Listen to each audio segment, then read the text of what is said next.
students, I am your educator Saima. I am welcome you on my YouTube channel assisted by Syed सामा रहमान। हम लोगों ने देखो बेटा class 7 की हिस्ट्री लेसन 1 से स्टार्ट कर दिया है। ये आपका जो है लेक्चर 3 होगा जो कि अपलोड करेंगे हम।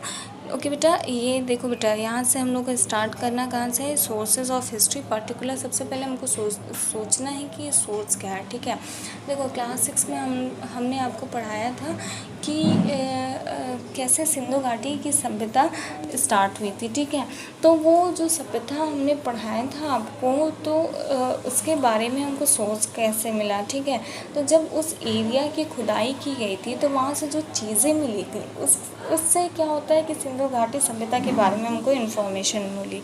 उसी से जो सारी चीज़ें मिली उससे पूरा का पूरा एक सिंधु घाटी सभ्यता के बारे में एक बुक लिख दिया गया। ठीक है, तो ये क्या है, हमारे पास सोर्स था जिससे क्या हुआ कि सिंधु घाटी की सभ्यता की जो हिस्ट्री है वो लिखी गई थी। ठीक है, तो ये सोर्स हो गया। अब देखो हम लोगों ने क्लास 6 में पढ़ चुका है कि सोर्स जो होती है हिस्ट्री की वो दो तरह की होती है, एक आर्कियोलॉजिकल एंड दूसरा लिटरेरी। आर्कियोलॉजिकल मतलब पुरातात्विक, लिटरेरी मतलब साहित्यिक। अब देखो हिस्ट्री जो सोर्स ऑफ हिस्ट्री है उसको दूसरे तरीके से भी कैटेगराइज कर सकते हैं, एक प्राइमरी और एक सेकेंडरी। प्राइमरी बेटा वो होता है जैसे कि फर्स्ट हैंड एविडेंस, मतलब जिसको इसने लिखा है। ठीक है, उससे जो एविडेंस मिला, मान लो कि जैसे कोई रूलर है, उसने अपनी ऑटोबायोग्राफी लिख दी है, तो वो क्या है, उसी के द्वारा फर्स्ट हैंड एविडेंस है। ठीक है, कोई ट्रैवलॉग्स है, वो हमारे इंडिया में आया और उसने कोई अपनी बुक लिख दी, तो वो भी फर्स्ट हैंड एविडेंस हो जाएगा। तो ये हमारे प्राइमरी सोर्स हो जाएंगे। लेकिन सेकेंडरी सोर्स क्या हो रहा है, जो इसका इंटरप्रेट किया गया हो। इंटरप्रेट मतलब होता है बेटा कि जैसे कि मान लो कोई इन्होंने कोई टफ लैंग्वेज में कुछ लिख दिया। ठीक है, तो उसके बारे में कुछ जो छुपा हुआ अर्थ है उसको निकाल करके बिल्कुल फिर से उससे रिलेटेड, ठीक है, एनालाइज करके फिर से कमेंट करके एक हिस्ट्री को बना देना, वो क्या होगा, सेकेंडरी टाइप ऑफ हिस्ट्री हो जाएगा। ठीक है, सोर्स ऑफ हिस्ट्री हो जाएगा। अब देखो आर्कियोलॉजिकल सोर्स क्या होता है, व्हाट इज़ आर्कियोलॉजिकल सोर्स। देखो आर्कियोलॉजिकल सोर्स में बिल्डिंग्स आते हैं, कॉइन्स आते हैं, पेंटिंग्स आते हैं एंड आर्टिफैक्ट्स आते हैं। देखो अब इसमें मॉन्यूमेंट्स क्या होता है, मॉन्यूमेंट्स मतलब धरोहर होते हैं। ठीक है, अब देखो पहले के टाइम में जैसे जो टेम्पल बनाया जाता था, मॉस्क्यू बनाया जाता था, या कोई बिल्डिंग बनाई जाती थी किसी राजा के द्वारा, तो पर्टिकुलर उस पीरियड के बारे में एक झलक दिखाता है कि मतलब उस राजा पहले के टाइम पे, उस टाइम पीरियड का जो राजा था वो टेक्नोलॉजी में कितना आगे था, या उसका रिलीजियस बिलीफ कैसा था, या वो कल्चरल हिस्ट्री के बारे में बताता, उस टाइम पीरियड के बारे में बताता था। ठीक है, अब इनमें से कुछ इम्पॉर्टेंट आर्कियोलॉजिकल जो मेडिवल पीरियड में बनाए गए हैं, जैसे आप यहाँ पे देखो खजुराहो टेम्पल है, दूसरा मध्य प्रदेश है, सॉरी खजुराहो टेम्पल का मध्य प्रदेश में है, फिर राजा राजेश्वरा टेम्पल है, ये केरला में है, फिर मॉस्क्यू हमारा मस्जिद कहाँ है, जामा मस्जिद दिल्ली में है, कुव्वतुल इस्लाम मॉस्क्यू ये भी दिल्ली में है। फिर मौजोलियम्स मतलब होता है बेटा कब्रगाह। कब्रगाह जैसे ताजमहल एक तरह का कब्रगाह है, क्यों, क्योंकि यहाँ पर शाहजहाँ और मुमताज़ का क्या है, कब्र है, तो इसलिए ये मौजोलियम हो गया ताजमहल। फिर ये कहाँ पर, उत्तर प्रदेश में है। अब यहाँ पे कुछ फोर्ट है जैसे रेड फोर्ट, आगरा फोर्ट, ये भी हमारे कहाँ पर है, उत्तर प्रदेश में है। रेड फोर्ट कहाँ है, दिल्ली में है। ओके, ये देखिए दो पिक यहाँ पे देखने को मिल रही है, एक जामा मस्जिद, ये कहाँ पर है, दिल्ली में है, जामा मस्जिद दिल्ली में है। दूसरा ये क्या है, राजा राजेश्वरा टेम्पल केरला में है। ठीक है, आप लोग कमेंट करके हमको ये बताओ कि राजा राजेश्वरा टेम्पल को किसने बनवाया है। ठीक है, चलिए आगे बढ़ते हैं, इंस्क्रिप्शन के बारे में देखते हैं, व्हाट इज़ इंस्क्रिप्शन। तो बेटा देखिए, जब भी आप कभी भी टूर पे जाओ, ठीक है, कोई हिस्टोरिकल आप बिल्डिंग को देखोगे, तो वो जो है अपने हिस्टोरिकल बिल्डिंग पे या उनके पिलर्स पे, या जो टेम्पल का वॉल हुआ करता है, या टॉम्ब पे, टाउन मतलब मकबरा, ठीक है, तो उस पर क्या होता है कि चीज़ें लिखी जाती हैं, मतलब काट के, पत्थरों को काट के, ठीक है, लिखी जाती हैं। तो वो इन्फॉर्मेशन देता है किसके बारे में, कि उस टाइम का जो टाइम पीरियड था, वहाँ के राजा कौन से लैंग्वेजेस का यूज़ वहाँ पर होता होगा, या ठीक है स्क्रिप्ट या एंड जो स्क्रिप्ट यूज़ किया, सॉरी बेटा, उसके बारे में। और देखो हिस्टोरिकल इवेंट्स, ठीक है, जैसे कुछ इम्पोर्टेंट हिस्टोरिकल इवेंट हैं, ठीक है, मतलब किस संदर्भ में ये बिल्डिंग बनाई गई हैं, ठीक है, वो सारी जो जो पूरे हिस्टोरिकल इवेंट का जो डेट है, ठीक है, वो मेंशन वहाँ पर होता है। फिर जो रेवेन्यू सिस्टम है, लैंड रेवेन्यू सिस्टम, मतलब जो भूमि कर जो इनका कलेक्शन हुआ करता था, उसके बारे में पूरा जो सिस्टम था वो बताता है।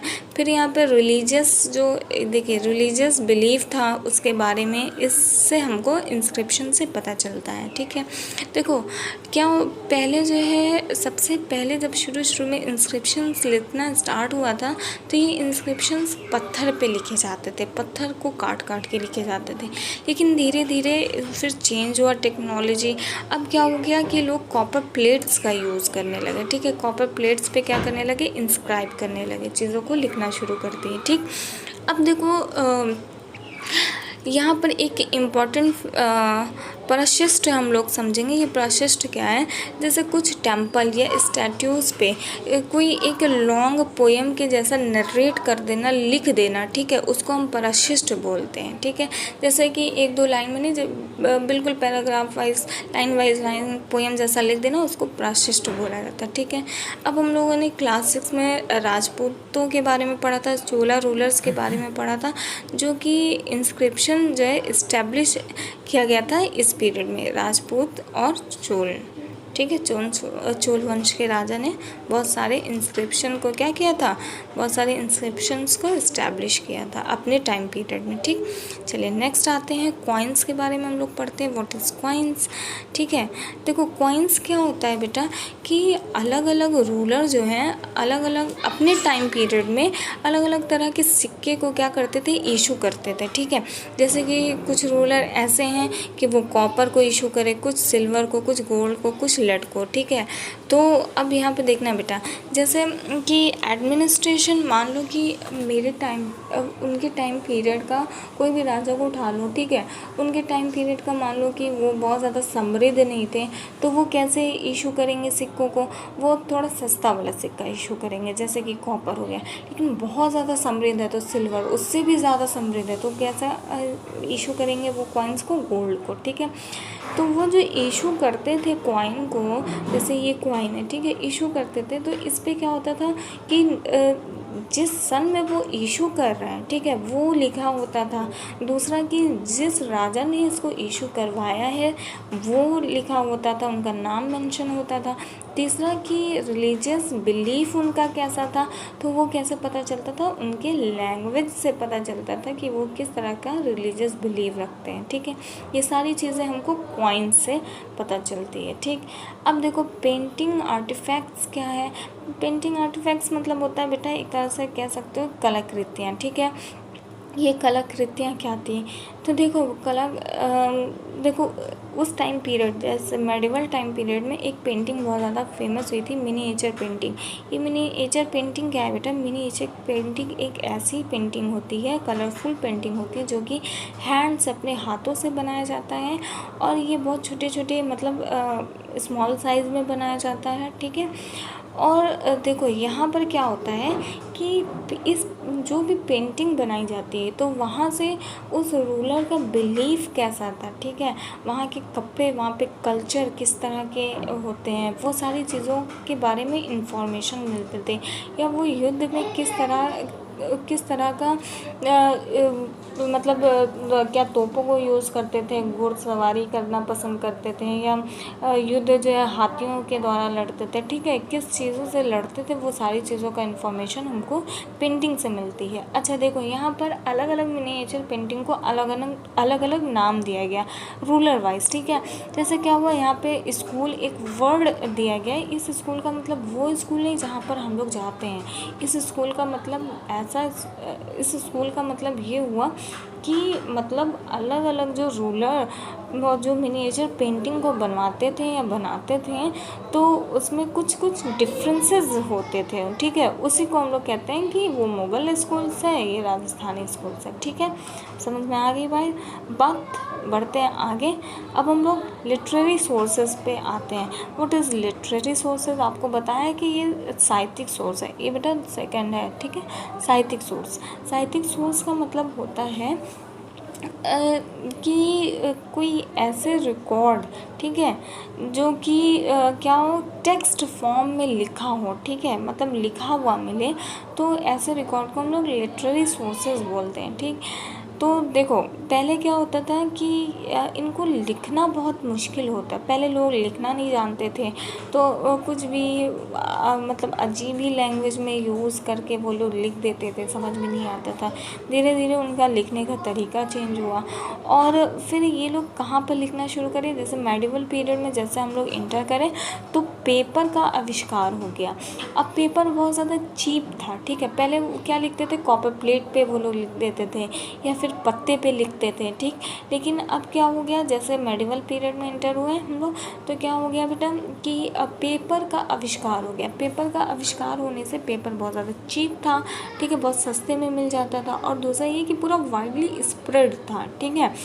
अब widely spread in the sense कि मतलब कोई भी जैसे राजा अपने दरबार के बारे में लिख रहा है, ठीक है, या वो टैक्स वसूली कर रहा है, ठीक, तो इनके बारे में इंफॉर्मेशन वो कहाँ पर लिखते थे, कागज़ में लिखते थे। तो एक तरह से पूरा वाइड स्प्रेड था, हर एक काम के लिए जो भी वो सोर्स, जो भी वो काम कर रहे हैं, हर एक छोटा से छोटा काम, बड़ा से बड़ा काम, छोटे से छोटा इवन बड़े से बड़ा इवेंट कहाँ पर लिखना वो लोग शुरू कर दिए, कागज़ पर लिखना शुरू कर दिए। तो एक तरह से ये हम लोगों के लिए अच्छा हो गया कि हम लोगों को या हिस्टोरियंस के लिए आसान हो गया कि ये सारी चीज़ें एक कलेक्शन हमको एक कॉपी में मिल जाना, ठीक है, एक पेज में लिखा हुआ मिल जाना, जिससे हिस्ट्री लिखना आसान हो जाए। तो हिस्टोरियन के लिए ये बहुत ईजी हो गया था, ठीक है। चलिए पढ़ लेते हैं। The number in variety of textual records increase in this period. अब देखो यहाँ पे टेक्सचुअल रिकॉर्ड क्या हो गया, जो टेक्स्ट वाला जो रिकॉर्ड होता था वो इंक्रीज़ हुआ। कैसे इंक्रीज़ हुआ, क्योंकि पेपर जो है वाइडली स्प्रेड हो गया था। देखो paper began to be use for writing manuscripts more than other types of surfaces. अब देखो क्या हो गया कि ये ईजी हो गया था। जैसे अदर सरफेस पे जैसे हम लोग लिखते थे, अभी बताएं कि जैसे आप कॉपर प्लेट पे लिख दो या फिर पत्तों पे लिख दो, तो उससे क्या हो गया कि वो मतलब बहुत ज़्यादा इन्फॉर्मेशन नहीं मिल पाती थी। और पेपर का यूज़ ज़्यादा से ज़्यादा लोग करने लगे तो उसमें इन्फॉर्मेशन भी ज़्यादा मिलने लगी, ठीक है। अब देखो यहाँ पर क्या हुआ, it become a popular material for writing chronicles, फिर petition, judicial records of accounts and taxes and for documenting and teaching of religious sense. अब देखो ये पॉपुलर कब हो गया कि जब जो रूलर थे ना वो जुडिशियल रिकॉर्ड को क्या करने लगे, लिखने लगे। फिर क्रॉनिकल्स को मतलब जैसे कोई इवेंट है तो उसको डेट वाइज डेट लिखना स्टार्ट कर दिए, ठीक है बेटा। उसके बाद कोई भी अकाउंट मतलब उनके दरबार में जो भी चीज़ें हो रही हैं या जो टैक्स वसूली का तरीका है, वो सारी चीज़ें किससे कब कहाँ टैक्स लिया गया, वसूल किया गया, वो सारे इन्फॉर्मेशन उस डॉक्यूमेंट में वो लिख देते थे, ठीक है। अब कुछ सेंट्स जो थे वो भी क्या करने, जैसे रिलीजियस सेंट्स जो होते थे वो भी अपनी जो टीचिंग जो वो कर रहे हैं उसके बारे में भी वो कहाँ पर लिखना स्टार्ट कर दिए थे, कागज़ में लिखना स्टार्ट कर दिए थे, पेपर में लिखना स्टार्ट कर दिए थे। सॉरी बेटा। आते हैं बायोग्राफीज़ एंड ऑटोबायोग्राफीज़। देखो बायोग्राफीज़ क्या होती है बेटा कि किसी रूलर के बारे में, मान लो कोई रूलर अनपढ़ है, लिख पढ़ नहीं सकता, लेकिन उसके दरबार में कोई ऐसा व्यक्ति है, ठीक है, जो क्या हो कि जिसको साहित्य का नॉलेज हो, ठीक है, तो उससे क्या होता था कि वो जो है अपने बारे में इंफॉर्मेशन को लिखवाता था। और ऑटोबायोग्राफी का मतलब जो खुद से हैंड रिटन हो, ठीक है, अपने बारे में इंफॉर्मेशन खुद से लिख देना ही ऑटोबायोग्राफीज़ होता है, ठीक है। तो हम लोग यहाँ पे कुछ जो इम्पोर्टेंट बायोग्राफीज़ हैं, ऑटोबायोग्राफीज़ हैं, उसके बारे में हम लोग यहाँ पर देखेंगे, ठीक है। अब देखो बेटा उस टाइम का जो टाइम पीरियड था, उस टाइम पे कोई भी प्रिंटिंग प्रेस नहीं हुआ करता था, ठीक है। तो क्या होता था कि कुछ सम टाइम ऐसा भी होता था कि जो वैल्यूएबल और ओरिजिनल मैन्युस्क्रिप्ट था वो कॉपी किया जाता था, किसी अदर स्क्राइब्स पर क्या कर दिया जाता था, कॉपी कर दिया जाता था। तो इससे हिस्टोरियंस क्या होते थे कि बहुत ज़्यादा जैसे केयरफुल, उनको बहुत केयरफुली कोई भी चीज़ लिखना पड़ता था। जैसे कि मान लो कि लैंग्वेज, अभी हम बताएं कि जो लैंग्वेज बहुत ज़्यादा टफ यूज़ कर दी है, ठीक है, तो उसकी मीनिंग, या कभी कभी जो आज के टाइम पे जिस वर्ड की मीनिंग दूसरी हो गई है वो पहले कुछ और ही हुआ करती थी। तो बहुत ज़्यादा हिस्टोरियन को क्या होना पड़ता था, केयरफुल होना पड़ता था जब वो क्या करते थे, इंफॉर्मेशन को एक्सट्रैक्ट करते थे। मतलब कि जो स्क्राइब से या उनका जो मैन्युस्क्रिप्ट था उससे जो जब वो इंफॉर्मेशन को निकालते थे, लेते थे, ठीक है, तो उनको बहुत ज़्यादा केयरफुल होना पड़ता था कि कहीं पे कोई ऐसा मिस्टेक ना हो जाए, ठीक है। चलिए आगे बढ़ते हैं। However, there are several authentic and largely unadulterated works. अब देखो बहुत सारे ऐसे भी मतलब हमको ये बायोग्राफीज़ मिली या ऑटोबायोग्राफीज़ मिली जिसमें जो एज इट इज़ था, जिसमें कोई भी चेंज नहीं हुआ, ठीक है। अब देखो जैसे इसमें इंक्लूड होता है मुग़ल एम्परर के लाइफ के बारे में, ठीक है। जैसे हम लोग बात करते हैं बाबर, ठीक है। बाबर ने एक अपनी ऑटोबायोग्राफी लिखी थी जिसका नाम था तुज़ुक-ए बाबरी, ठीक है। क्या था, तुज़ुक-ए बाबरी। तो तुज़ुक-ए बाबरी क्या था बेटा कि इसमें बाबर के बारे में सारी इन्फॉर्मेशन हमको कहाँ पे मिल जाती है, तुज़ुक-ए बाबरी में मिल जाती है। ओके बेटा, मैं अंडरलाइन कर देती हूँ, तुज़ुक-ए बाबरी, ठीक है, या जिसको बाबर नामा भी कहते हैं। फिर जहांगीर की ऑटोबायोग्राफी थी जिसको हम लोग तुज़ुक-ए जहांगीरी बोलते हैं। फिर हुमायूँ की बायोग्राफी थी जो कि उनकी सिस्टर ने लिखा था, गुलबदन बेगम हुमायूँ नामा ने। ये बहुत इम्पॉर्टेंट है कि हर एग्ज़ाम में लगभग पूछा जाता है कि तुज़ुक-ए बाबरी किसके द्वारा लिखी गई है या बाबरनामा किसके द्वारा लिखी गई है, तो आप क्या बताओगे, बाबर ने खुद से ही लिखा था, बाबर की ही ऑटोबायोग्राफी है। दूसरा तुज़ुक-ए जहांगीरी किसने लिखा था, तो आप बताओगे कि तुज़ुक-ए जहांगीरी जहांगीर ने खुद लिखा था। फिर हुमायूँ का जो बायोग्राफी था, देखो यहाँ पे बायोग्राफी वर्ड जोड़ा है, ठीक है, ऑटोबायोग्राफी नहीं बायोग्राफी, यानी कि इसको किसी ने लिखा है, किसके द्वारा लिखा गया था, गुलबदन बेगम जो कि उनकी सिस्टर थी, हुमायूँ नामा, ठीक है। अब देखो also there exist revenue and land records of some ruler which throw light on the administrative system during the medieval period. अब देखो इनका जो मतलब एक जो बुक लिखा जाता था उसमें हर एक रिकॉर्ड, मतलब वो जो रूलर है उसका लैंड रेवेन्यू कलेक्शन कैसा हुआ करता था, ठीक है, एडमिनिस्ट्रेटिव सिस्टम पूरा का पूरा मतलब वो किस तरह से एडमिनिस्ट्रेट करता था, चलाता था, ठीक है, उसके बारे में जानकारी हमको इन्हीं सारे बुक से मिलता है, ठीक है। अब देखो कुछ ऐसे वर्ड है जो यूज़ किए गए हैं, जैसे पिटीशन। ये क्या है, पिटीशन मतलब होता है कुछ ऑफिशियल डॉक्यूमेंट होता है, ठीक है, जिसको हम लोग क्या बोलते हैं, पिटीशन बोलते हैं। पिटीशन एक तरह से देखो एक्चुअली एग्जैक्टली यहाँ पर क्या होता है, याचिका होता है। याचिका मतलब समझते हो, जैसे क्या होता है कि जैसे कि मान लो कि कोई प्रजा है, ठीक है, अब उनके वहाँ कोई मामला हो रहा है, ठीक है, जो उसको सॉल्व किसको करना है, तो जो कोर्ट लगता था, ठीक है, दरबारी जो हुआ करते थे, तो उनके द्वारा उनको सॉल्व करना, तो वो पहले क्या करते हैं, कागज़ पे याचिका लिखते थे, उसी को हम लोग क्या बोलते हैं, पेटिशन बोलते हैं। ओके बेटा, फिर अडल्ट्रेटेड क्या होता है, अनअडल्ट्रेटेड मतलब बिल्कुल प्योर हो, जिसमें कोई भी मिक्सचर ना हो किसी अदर सब्सटेंस का। जैसे हम लोग अभी बुक के बारे में बात करें, जैसे तुज़ुक-ए बाबरी हो गया, ठीक है, उसके बाद क्या है, तुज़ुक-ए बाबरी हो गया, और फिर तुज़ुक-ए जहांगीरी हो गया था, फिर हुमायूँ का जो बायोग्राफी था, कौन सा, हुमायूँ नामा, ठीक है। तो वो सब क्या है, बिल्कुल अनअडल्ट्रेटेड है, प्योर है, उसमें कोई भी मिक्सचर नहीं है किसी चीज़ का, अदर सब्सटेंस का, ठीक। अब देखो ये फैक्ट बॉक्स में हमको क्या देखना है, ये 2 डिफरेंट स्टाइल है जो मेडिवल पीरियड में यूज़ किया जाता था, पर्शियन एंड अरबिक लैंग्वेज है, ठीक है। एक नास्तलिक स्टाइल है और एक क्या है, शिकस्त क्या है स्टाइल है, ठीक है।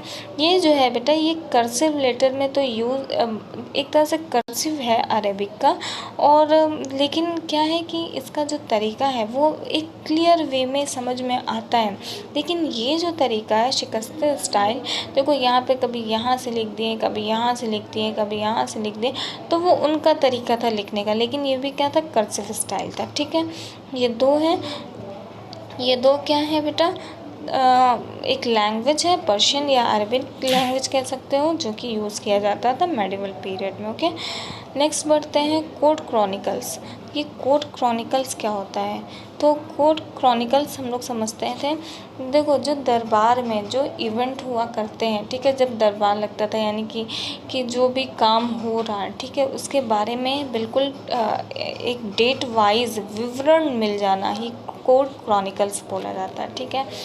अब देखते हैं कोर्ट क्रॉनिकल्स होता है क्या है। देखो historians get to know valuable information from the detailed court chronicles. अब देखो ये एक तरह से क्या है कि एक तरह से हमको क्या मिलता है, इससे सोर्स मिलता है, हिस्ट्री का सोर्स मिलता है, क्योंकि सारी चीज़ों का इन्फॉर्मेशन एक लिखित वे में मिल जाना, ठीक है। तो हिस्टोरियन को पता चलता था कि उनके दरबार में किस तरह से फैसले किए जाते थे, ठीक है, वो किस चीज़ पे ज़्यादा जोर देते थे, किसानी पे, खेती में, एग्रीकल्चर में ज़्यादा जोर देते थे, या लैंड रेवेन्यू कलेक्शन पे ज़्यादा जोर देते थे, ठीक है। ये सारी चीज़ों का इन्फॉर्मेशन हमको मिलता है। अब इन्हीं में से एक फेमस लिटरेरी सोर्सेस है, संस्कृत का ही है, ये क्या है, रजत रंगिनी है। एक सेकेंड जूम मैं कर देती हूँ इसको, वेट, रजत रंगिनी है, ये कल्हना ने लिखा था, ओके बेटा। कल्हना ने कब लिखा था, 12th सेंचुरी में लिखा था। कब लिखा था, रजत रंगिनी ने कल्हना, सॉरी बेटा उल्टा बोल दी, ये कल्हना ने, ठीक है, कल्हना ने रजत रंगिनी एक बुक लिखा था, ठीक है, और कब लिखा गया था, 12th सेंचुरी में लिखा गया था। अब देखो ये जो रिकॉर्ड है, ठीक है, रजत रंगिनी जो है एक जो बुक है, इसमें किसका रिकॉर्ड मिलता है, तो कश्मीर के जो रूलर्स थे उनका क्या मिलता है, रिकॉर्ड मिलता है, ठीक है। अब देखो यहाँ पर नेक्स्ट है अमीर खुसरो, ठीक है, वो नू सेफिर को लिखा था, ठीक है, और ये अकाउंट देता है मुबारक शाह खिलजी के बारे में देता है, ठीक है। और कब लिखा गया था, ये कब लिखा गया था, मुबारक शाह खिलजी के टाइम में लिखा गया था, ठीक है बेटा। अब देखो 40th सेंचुरी में यानी कि 14वीं सेंचुरी में क्रॉनिकलर ज़ियाउद्दीन बरानी, ठीक है, ये कंप्लीट हिज क्रॉनिकल तारीख़ फ़िरोज़, ठीक है। ये देखो तारीख़ फ़िरोज़ शाही 1356 ईस्वी में लिखा गया था। ये किसके द्वारा लिखा गया था, ज़ियाउद्दीन बरानी के द्वारा लिखा गया था, ठीक है। तो ज़ियाउद्दीन बरानी के द्वारा क्या हुआ था, ज़ियाउद्दीन बरानी के द्वारा इसको कंप्लीट किया गया था, ठीक है, किसको, तारीख़ फ़िरोज़ को, ठीक। अब देखो फिर क्या हुआ, अबुल फ़ज़ल, इसने क्या लिखा था, अबुल फ़ज़ल ने लिखा था आईने अकबरी, जो कि अकबर के बारे में, ठीक है, अबुल फ़ज़ल ने आईने अकबरी लिखा था, जो कि किसके बारे में, हमको मोस्टली अकबर के बारे में हमको बताता है, ओके बेटा। फिर आते हैं, अब देखो एक मिनट, अब देखो इन सब के अलावा कुछ और भी डिक्रीज़ या जिसको हम लोग क्या बोलते हैं, फरमान्स बोलते हैं, ये इशू किया गया था अलग अलग रूलर्स के द्वारा, ठीक है। जैसे क्या है, जैसे क्या क्या है, देखो टेरिटरीज़ मतलब क्या होता है, जब क्या होता है कि दो राजा के बीच में अलग अलग राज्यों पे क्या हो जाए, साइन हो जाए, ठीक है, तो उसको हम लोग क्या बोलते हैं, टेरिटरीज़ पे साइन कर देना बोलते हैं। ठीक है, ये भी इंफॉर्मेशन देता है कि उनका किंगडम किस तरह का था। ठीक है, अब देखो यहाँ पर अकाउंट्स ऑफ फॉरेनर ट्रैवलर्स। अब देखो ये अकाउंट ऑफ फॉरेनर ट्रैवलर्स क्या है बेटा, देखो जब कोई बाहर के लोग हमारे इंडिया में आते थे तो वो भी इंडिया के बारे में बहुत तरह की जानकारी को अपनी एक बुक में लिखते थे, वहाँ पर ये जानकारी देते थे, जिसको हम लोग क्या बोलते हैं, अकाउंट ऑफ फॉरेन ट्रैवलर्स बोलते थे।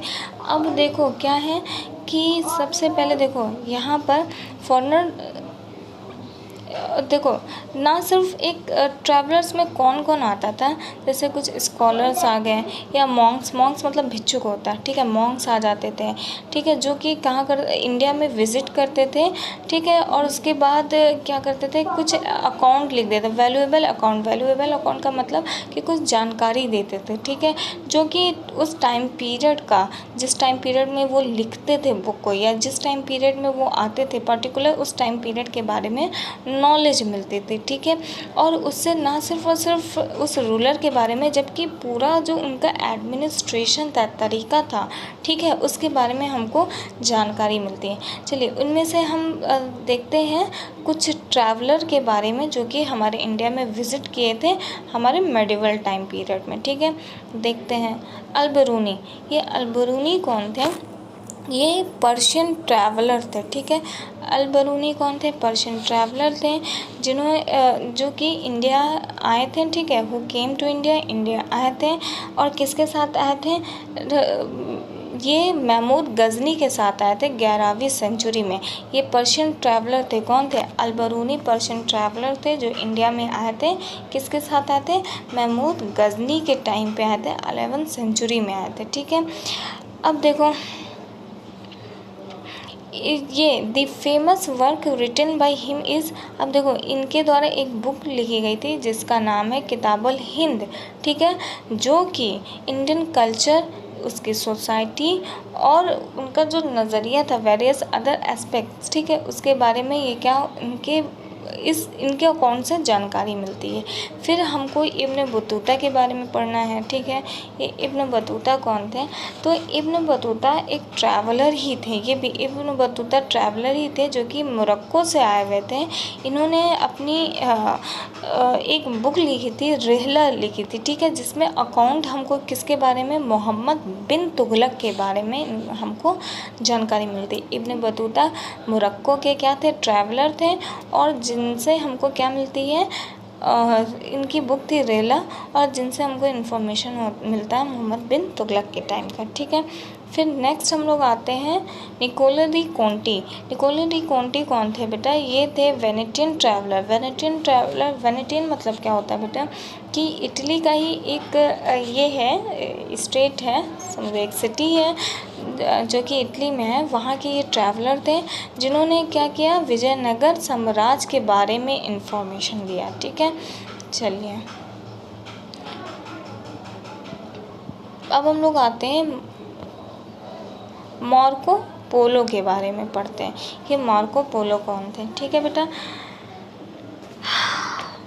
चलिए ये मार्को पोलो ये इंडियन एम्बेसडर थे। इंडियन एम्बेसडर मतलब इटालियन एम्बेसडर। एम्बेसडर का मतलब होता है दूत। मतलब जब कोई राजा अपने किसी विशेष मतलब जो उनका ख़ास जो आदमी है उसको कहीं किसी अदर कंट्री में भेजें, ठीक है, वहाँ की इंफॉर्मेशन के बारे में, उनका वहाँ के इंफॉर्मेशन को लेने के लिए, तो उसको एम्बेसडर बोलते हैं। ठीक है, दूत बोलते हैं। ठीक, तो मार्को पोलो इटालियन एम्बेसडर थे। ठीक है, यहाँ पे देखिए जो कि हमारे इंडिया में क्या किए थे, विज़िट किए थे। और कहाँ पे विज़िट किए थे, मंगोल एम्परर कुबलाई खान। ठीक है, मंगोल का एम्परर था, यानी कि चाइना में ही, चाइना साइड में मंगोल पड़ता है। आज मंगोल अलग हो गया, लेकिन पहले क्या था, चाइना में ही था। तो कुबलाई खान, ठीक है, उनके कोर्ट में ये विज़िट किए थे, और वहीं से ही इनको साउथ इंडिया, हमारे इंडिया के बारे में भी जानकारी मिलती है। ठीक है, अब देखो अब्दुल रज़्ज़ाक़, ये भी कौन थे, पर्शियन ट्रैवलर थे जो कहाँ किए, इंडिया को विज़िट किए थे, ठीक है। और ये एक सेकेंड मैं रब कर देती हूँ, ये कौन थे, कालीकट के कोर्ट में थे, जमुरीन, ठीक है। जमुरीन क्या है बेटा, जमुरीन एक रूलर ही था जो कि कालीकट का रूलर था। ये कालीकट है क्या बेटा, ये कालीकट है जो कि केरला में है, जिसको आज के टाइम में हम लोग क्या बोलते हैं, कोझिकोड बोलते हैं, ठीक है। कोझिकोड बोलते हैं कालीकट को, ठीक है। कालीकट कहाँ है, केरला में है। और वहाँ का एक रूलर था जमुरीन, तो उसी के शासन काल में आया था। और उसने देखो उसने क्या किया, विजयनगर साम्राज्य के बारे में फुल डिटेल इन्फॉर्मेशन को दिया, ठीक। फिर नेक्स्ट आते हैं हम लोग डुआर्ट बरबोसा, ठीक है। डुआर्ट बरबोसा कौन थे, एंड डोमिंगो पेस कौन थे, ठीक है। पेस कौन थे, पेस बोलते हैं, ठीक है। तो डुआर्ट बरबोसा एंड डोमिंगो पेस कौन है, ये भी पुर्तगीज़ थे, ठीक है। पुर्तगाली ट्रैवलर हैं, ठीक है।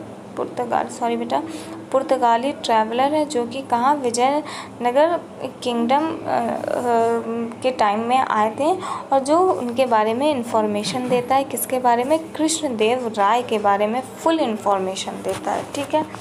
चलिए अब यहाँ पर एक देखिए इम्पॉर्टेंट चीज़ है कि it is important to note that this, देखो ये जितनी भी चीज़ें हम पढ़ाए हैं, ठीक है, वो बहुत इम्पॉर्टेंट इसलिए हो जाता है क्योंकि इनसे क्या होता है कि हमको किसके बारे में, इंडिया के बारे में नॉलेज मिलती है, ठीक है। इंडिया की हिस्ट्री के बारे में हमको पता चलता है कि इंडिया की हिस्ट्री कैसी थी, कब किस टाइम पे इकोनॉमिकली कौन सा साम्राज्य बहुत ज़्यादा स्ट्रॉन्ग था, कल्चरल कंडीशन कब की कैसी थी, ये सारी चीज़ों के बारे में हमको क्या मिलता है, नॉलेज मिलता है, ठीक है। चलिए तो ये होता है हमारा part 3। Thank you for watching my video, have a nice day, bye bye, take care of yourself beta।